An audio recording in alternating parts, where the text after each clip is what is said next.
बिहार के भोजपुर से सामने आए भरत तिवारी एनकाउंटर केस में अब एक और बड़ा मोड़ आ गया है। जिस मामले ने पुलिस कार्रवाई, कथित सरेंडर और एनकाउंटर की परिस्थितियों को लेकर कई गंभीर सवाल खड़े किए थे, अब उसी मामले में बिहार सरकार ने भरत तिवारी के परिवार के लिए आर्थिक सहायता और परिवार के एक सदस्य को सरकारी नौकरी देने का ऐलान किया है।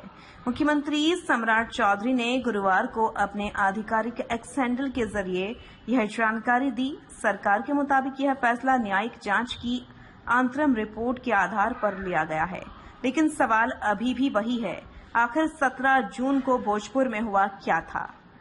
पुलिस का दावा क्या था? परिवार ने क्या आरोप लगाए?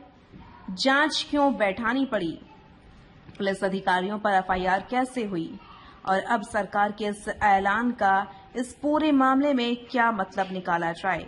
आइए पूरी कहानी सिलसिलेवार समझते हैं। सबसे पहले बात उस फैसले की जिसने इस पूरे मामले को फिर से सुर्खियों में ला दिया है। बिहार के मुख्यमंत्री सम्राट चौधरी ने गुरुवार को सोशल मीडिया पर जानकारी देते हुए कहा कि न्यायिक जांच की अंतरिम रिपोर्ट के आधार पर बिहार सरकार दिवंगत भरत तिवारी के परिवार को आर्थिक सहायता देगी और एक परिजन को सरकारी नौकरी प्रदान की जाएगी।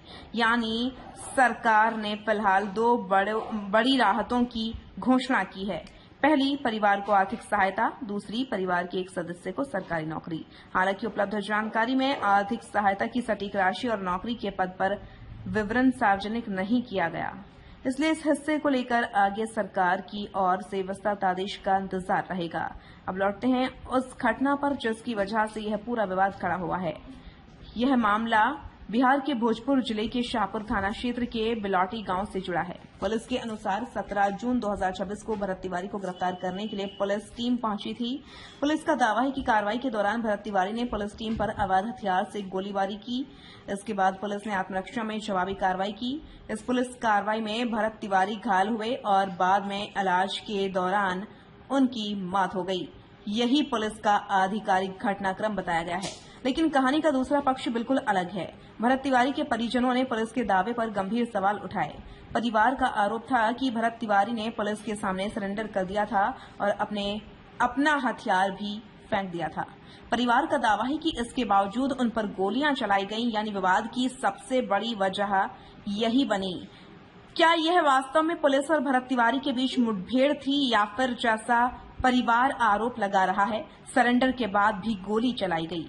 इस सवाल ने मामले को राजनीतिक और कानूनी दोनों स्तरों पर गंभीर बना दिया है। जब पुलिस के दावे और परिवार के आरोप आमने सामने आए तो मामला लगातार गर्माता गया। घटना को लेकर राजनीतिक स्तर पर भी सवाल उठे और पुलिस कार्रवाई की निष्पक्षता पर चर्चा हुई शुरू। इसके बाद इस मामले की न्यायिक जांच कराने की बात सामने आई। अब मुख्यमंत्री सम्राट चौधरी का ताजा ऐलान इसी न्यायिक जांच की अंतरिम रिपोर्ट से जुड़ा हुआ है। यानी सरकार का कहना है कि परिवार को आर्थिक सहायता और सरकारी नौकरी देने का निर्णय जांच की अंतरिम रिपोर्ट के आधार पर लिया गया है। इस मामले में कार्रवाई सिर्फ सरकारी सहायता की घोषणा तक सीमित नहीं रही। भरत तिवारी की मां की शिकायत के आधार पर पुलिस अधिकारियों और कर्मियों के खिलाफ एफआईआर भी दर्ज की जा चुकी है। उपलब्ध जानकारी के मुताबिक मामले में तत्कालीन जगदीशपुर अनुमंडल पुलिस पदाधिकारी यानी एसडीपीओ, तत्कालीन शाहपुर थाना प्रभारी यानी एसएचओ और घटना में शामिल अन्य पुलिसकर्मियों के खिलाफ मामला दर्ज किया गया। इससे साफ है कि जांच का दायरा सिर्फ घटना की परिस्थितियों तक सीमित नहीं रहा, बल्कि पुलिस की भूमिका भी जांच के घेरे में आई। मामले में एक और महत्वपूर्ण घटनाक्रम सामने आ चुका है। भरत तिवारी पर गोली चलाने वाले बताए जा रहे एसएसटीएफ जवान अक्षय को पुलिस ने गिरफ्तार किया। यह कार्रवाई उस समय और महत्वपूर्ण हो गई जब भरत तिवारी की मां की ओर से यह आरोप लगाया गया था कि सरेंडर के बाद भी गोली चलाई गई थी। हालांकि इस मामले में आरोप, पुलिस कार्रवाई और जांच के निष्कर्षों को अलग अलग रखना जरूरी है। किसने किस परिस्थिति में गोली चलाई और उस समय वास्तविक स्थिति क्या थी, इसका अंतिम निष्कर्ष जांच और न्यायिक प्रक्रिया से ही निकलेगा। अब सबसे बड़ा सवाल यही है, क्या आर्थिक सहायता और सरकारी नौकरी का ऐलान इस मामले में सरकार की ओर से परिवार के प्रति संवेदनशीलता का संकेत है, या फिर न्यायिक जांच की अंतरिम रिपोर्ट में सामने आए तथ्यों के आधार पर सरकार ने यह कदम उठाया है? मुख्यमंत्री के बयान के मुताबिक फैसला अंतरिम न्यायिक जांच रिपोर्ट के आधार पर लिया गया है, इसलिए इसे सीधे तौर पर पूरे एनकाउंटर मामले का अंतिम न्यायिक निष्कर्ष मानना सही नहीं होगा। अंतिम जिम्मेदारी, घटना की वास्तविक परिस्थितियां और पुलिस कार्रवाई की वैधता जैसे सवाल अभी जांच और कानूनी प्रक्रिया से तय होने हैं। इस मामले में सबसे बड़े सवाल, भरत तिवारी एनकाउंटर केस में अब कई सवाल लोगों के सामने हैं। पहला सवाल, 17 जून को घटनास्थल पर वास्तव में क्या हुआ? दूसरा सवाल, क्या भरत तिवारी ने पुलिस पर गोली चलाई थी जैसा पुलिस का दावा है? तीसरा सवाल, क्या उन्होंने पहले ही सरेंडर कर दिया था जैसा परिवार आरोप लगा रहा है? चौथा सवाल, गोली चलाने की परिस्थितियां क्या थी?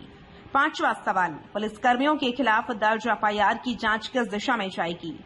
छठा सवाल, एसटीएफ जवान की गिरफ्तारी के बाद जांच में क्या नए तथ्य सामने आएंगे? और सबसे महत्वपूर्ण, न्यायिक जांच की अंतिम रिपोर्ट क्या निष्कर्ष देती है?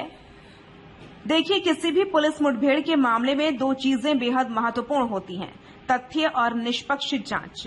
पुलिस का अपना पक्ष होता है, परिवार का अपना आरोप होता है, लेकिन लोकतंत्र और कानून की व्यवस्था में अंतिम सच केवल आरोपों या दावों से तय नहीं होता, वह तय होता है सबूतों से, जांच से और कानून की प्रक्रिया से।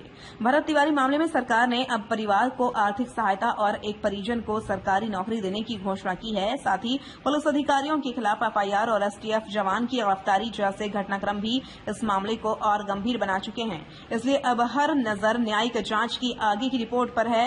सबसे बड़ा सवाल, क्या अब खुलेगा पूरा सच? भोजपुर के बिलौटी गांव से शुरू हुई यह कहानी अब पटना के सत्ता गलियारों तक पहुंच चुकी है। एक तरफ पुलिस का दावा, पुलिस टीम पर गोली चली और आत्मरक्षा में जवाबी कार्रवाई हुई। दूसरी तरफ परिवार का आरोप, सरेंडर के बावजूद गोली चलाई गई। इसके बाद न्यायिक जांच, पुलिस अधिकारियों के खिलाफ एफआईआर, एसटीएफ जवान की गिरफ्तारी और अब मुख्यमंत्री का बड़ा ऐलान, आर्थिक सहायता और एक परिजन को सरकारी नौकरी। लेकिन कहानी का अंतिम अध्याय अभी बाकी है, क्योंकि परिवार को राहत मिलना एक अलग विषय है और एनकाउंटर की वास्तविक परिस्थितियों का अंतिम कानूनी निर्धारण अलग है। अब देखना होगा कि न्यायिक जांच की आगे की रिपोर्ट क्या कहती है और इस मामले में जिम्मेदारी आखिर किसकी तय होती है। तो भोजपुर के भरत तिवारी एनकाउंटर केस में फिलहाल सबसे बड़ा अपडेट यही है। बिहार सरकार ने न्यायिक जांच की अंतरिम रिपोर्ट के आधार पर भरत तिवारी के परिवार को आर्थिक सहायता और एक परिजन को सरकारी नौकरी देने का ऐलान किया है। लेकिन इसके साथ ही कई सवाल अभी भी जांच के घेरे में हैं। क्या 17 जून की घटना पुलिस के दावे के मुताबिक मुठभेड़ थी या परिवार के आरोपों में दम है? पुलिस अधिकारियों के खिलाफ दर्ज एफआईआर और एसटीएफ जवान की गिरफ्तारी के बाद जांच किस दिशा में जाती है? और सबसे अहम, न्यायिक जांच की अंतिम तस्वीर क्या सामने आती है? इन सवालों के जवाब आने वाले दिनों में इस पूरे मामले की दिशा तय करेंगे।